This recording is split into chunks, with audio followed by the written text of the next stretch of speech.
Beta stuff then. Yeah. Some stuff going on. Warriors can go f themselves. Yeah, well, first, not to be too hasty, we have got the Azeroth map. There's the Dragon Isles. They moved Kalimdor! Move Bastards! This map is... I mean, this map is like... This is not to scale. It is not to scale in the canon. This is the awkward part, right? It looks pretty rough, to be honest. It's very crowded. Yeah, this is the part that I really quite, I guess, dislike about how they've been doing things recently a little bit. And that is, they now accept that the game is a lobby game. So this map is the map that your character looks at when you tap M or whatever you have it bound to, and your character goes, yep. Yeah. That's what they're looking at, but it isn't canonically what they're looking at because they wouldn't have a map like that. That doesn't make any sense. Obviously, you can't zoom in on a map and see different text anyway, but you know what I mean. The point is, like, that's not a map to scale, so it's effectively kind of useless in a way. But that's the attention to detail that's annoying, because now I'm going to walk around every time I see a map in game and look at it and go, right, so Terralion, Anduin, Tyrande, any of the Horde leaders, if you're looking at this map and making any strategic or tactical decisions for war based on this map, you're something wrong in your brain. This is not an accurate map. This is not a reasonable map. And that's the thing where I'm just like, yeah, that's a really minor detail to be kind of annoyed about. But it's like, it's part of a trend that I sense of, this is clearly more pragmatic for gameplay purposes and for UI purposes than it is supposed to be emblematic of the world and how it's lived in. Which is really, really kind of mental to me. And yeah, Taco points it out really well. How did boats and zeppelins miss all these island chains when going between the two big continents? Clearly they didn't. Clearly, like, they're actually really small islands. But now you look and you're like, why is Kultiris, like, basically bigger than the entirety of, like, Lordaeron? That doesn't seem quite right. But that's the point. It's not. It's not. Yeah, it's just a, I don't know, like, interesting thing to notice. And yes, Kalimdor's moved slightly to the east, so... To make room for more content. There you go, yeah. Or Game's over, everyone. Game's over. Yep. Absolutely. The next thing then, XP. So essentially there was a data mined XP required nerf, right? And that stuff has now basically shown up in game between the different builds. Yep. And what we can see is an absolutely humongous decrease in the 1 to 60 XP that is required. Now, obviously, there is more leveling to do. Yeah. Because you do have to get from 60 to 70. But, yeah, overall, I think we're finding that... I wonder, will 1 to 70 be roughly as long as 1 to 60? Is that essentially Blizzard's intent? I imagine so. With this big squish? I imagine so. Yeah, so, I mean, you could take a look at the percentages. I mean, the main TLDR basically is, for Shadowlands, it's 75%. Yeah, like, that's humongous. That's something they've been doing basically since the dawn of time, but very specifically, it's like... This feels larger, though. Yeah, it's like... This is larger than the Wrath era TBC XP nerf. Yeah, that's the big problem, where, like, that's the whole... This game is getting very, very, very, very long to get to the end game. But the whole game is end game. Yeah. Because it's a Destiny 2, it's a lobby end game. Obviously, there's a little bit more world content to do, but, like... It is like, if you're not playing Dragonflight, you're not really playing the game in how it kind of feels at the minute. Or how it will feel when Dragonflight launches. I mean, it's fine to not be playing it right now. It's not out. But that's the thing where now it's like, we'll get there quick. Which, obviously, the good part is, that's better for players generally. It does mean they won't get to experience as much of, like, Chromie time in the old world, but it's a problem solved somewhere else. And it also de-incentivizes the boost to a slight degree. Which means Blizzard maybe aren't that greedy, is one read you could take. It at least looks like the game designers are not being told, no, you can't nerf XP, that'll cut boost sales. Exactly. Right? Yeah. Like, they're obviously not being told that if they are nerfing the XP this much. Good signal. And at a principled level, that means they're saying, we would rather preserve the good player experience than funnel them into additional monetization. Which, a very small thing, small arena for this to happen in, but it is a principle. You're like, you could have done that worse. You could have been worse with it, and you weren't. Yeah. Maybe that's why they upped the price of Dragonflight compared to Shadowlands, maybe. Right, it's in the new player frame. The new, clean, Jeff Lude up. But not the target frame, haha. That certainly, yeah. Here's the new one, and there's the old one. Here's asymmetry. I think it looks better. I think it's more clear. Yeah, so a new player frame. Which, like, I know it's not the biggest thing in the universe. Many people use mods, but, like, man, that's the player frame that's been in World of Warcraft for such a long time. It feels weird that it's changing now. Yeah, it's so not weird. I mean, it makes sense, and I support them modernizing the UI, but it is just something we'd all got used to over a very long time. Yeah, so he doesn't actually have an example in that shot, but so, you know, the title bar of like all of your UI elements, that's changed, right? That's new. That completely looks different. A lot of the other elements are the same, but in combination when you're playing the game with no add-ons, and obviously like for people who play with like LVI and stuff consistently, it feels different anyway, but the game just feels pretty substantially different in a way that's kind of hard to describe, because the UI is so different. It's like it feels a little bit nicer. I don't always agree that it looks better a lot of the time, and there's definitely some design language classing pretty hard because they updated some parts of the UI and not others. Oh, look at that loot frame. Yeah. Yeah, it's like, that's a loot frame, right? So that all looks pretty good, but there's parts where, like, say you open the spellbook, and you'll have that that title bar that you see there across the top of the loot if you move your mouse away. So you see that like new design of the title bar, like that like stony kind of grey and that softness to it, as opposed to like the harder version that was there. Yeah. That kind of meshes wrong with some of the existing spellbook and some of the existing panes. Like opening the dungeon finder looks really weird now, because it's like a mix of old design language, new design language. Of course. So they really kind of needed to like basically completely revamp every element of the UI at once, which is what I would call a gargantuan task and probably unnecessary. So you wouldn't want them to have to do that, but it is like kind of thing where they're kind of replacing it a little bit piecemeal, and it looks weird. It looks good, but it does look a little bit weird to me. There's that little oh, that's nice, but my gut goes like, maybe that's just me going, this is different. This is not my World of Warcraft anymore. These new people have changed it.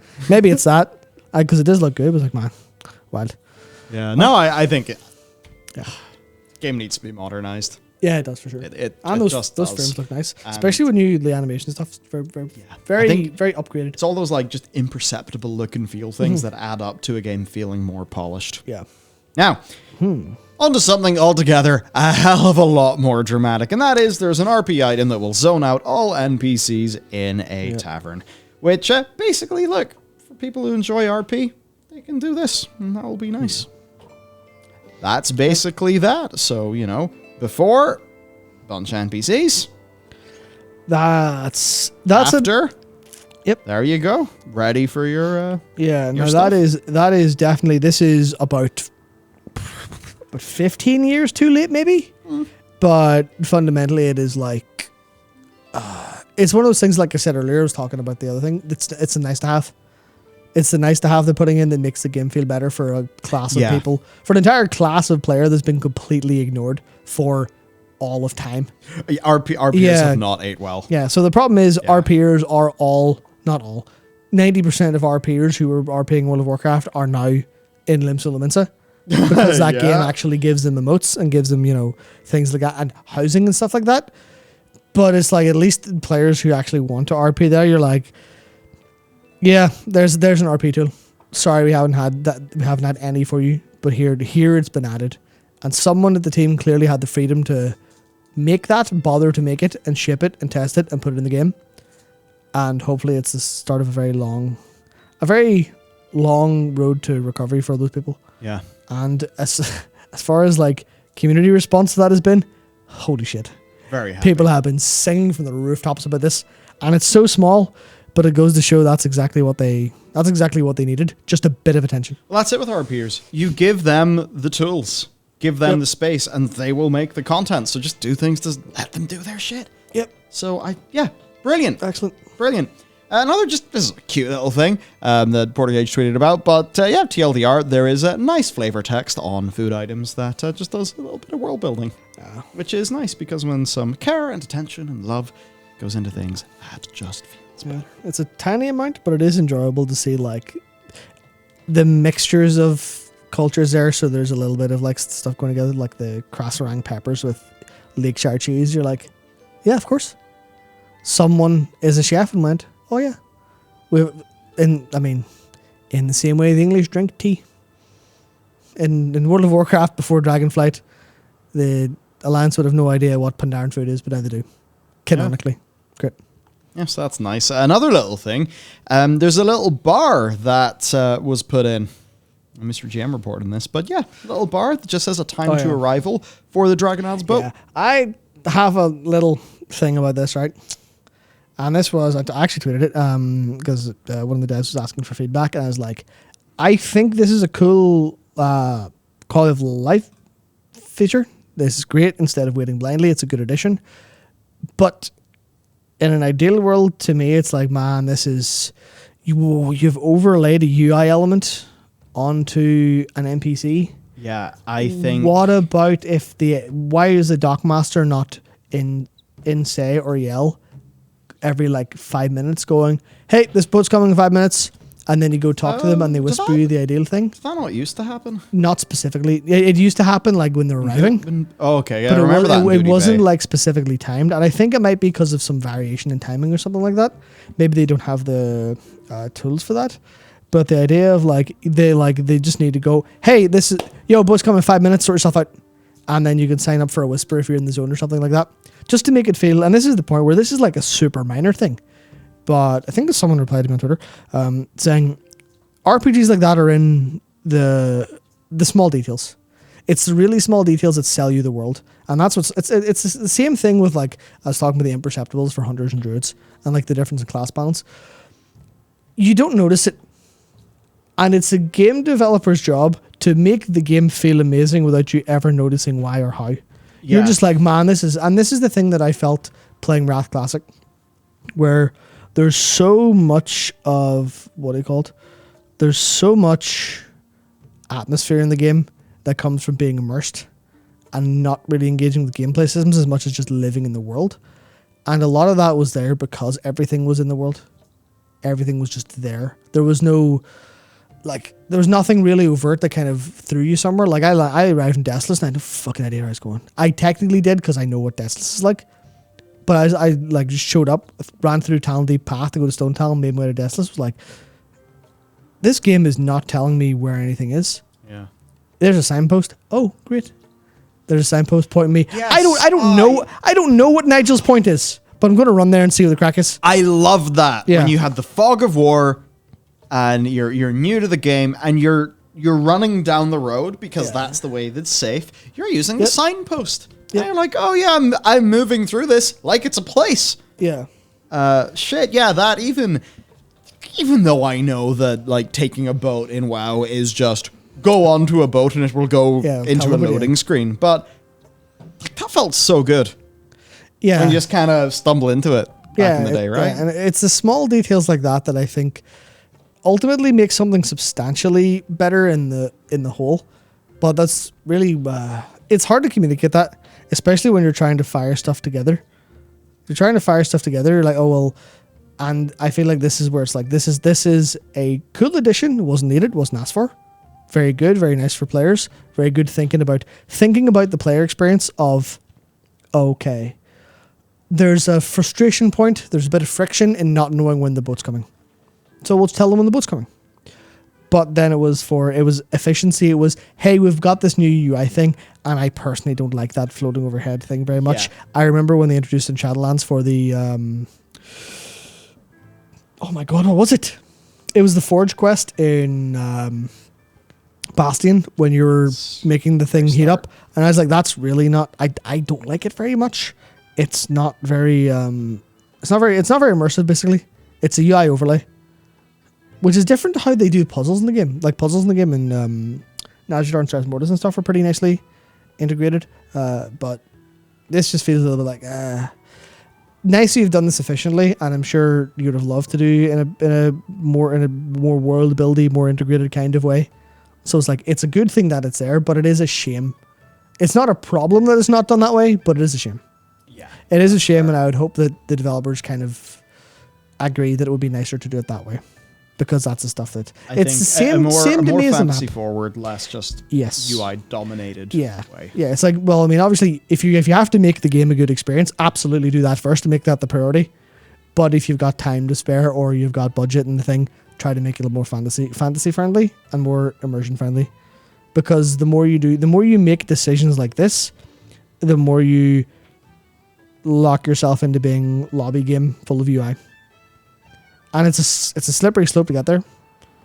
And it's the kind of thing where some of their decisions push them that way, but a lot of their decisions in Dragonflight push them the other way. So it's just kind of, I'm almost literally nitpicking by design. But that's people ask for feedback. That's what it is. But that's the thing when when the small details matter, then nitpicking is exactly what's needed.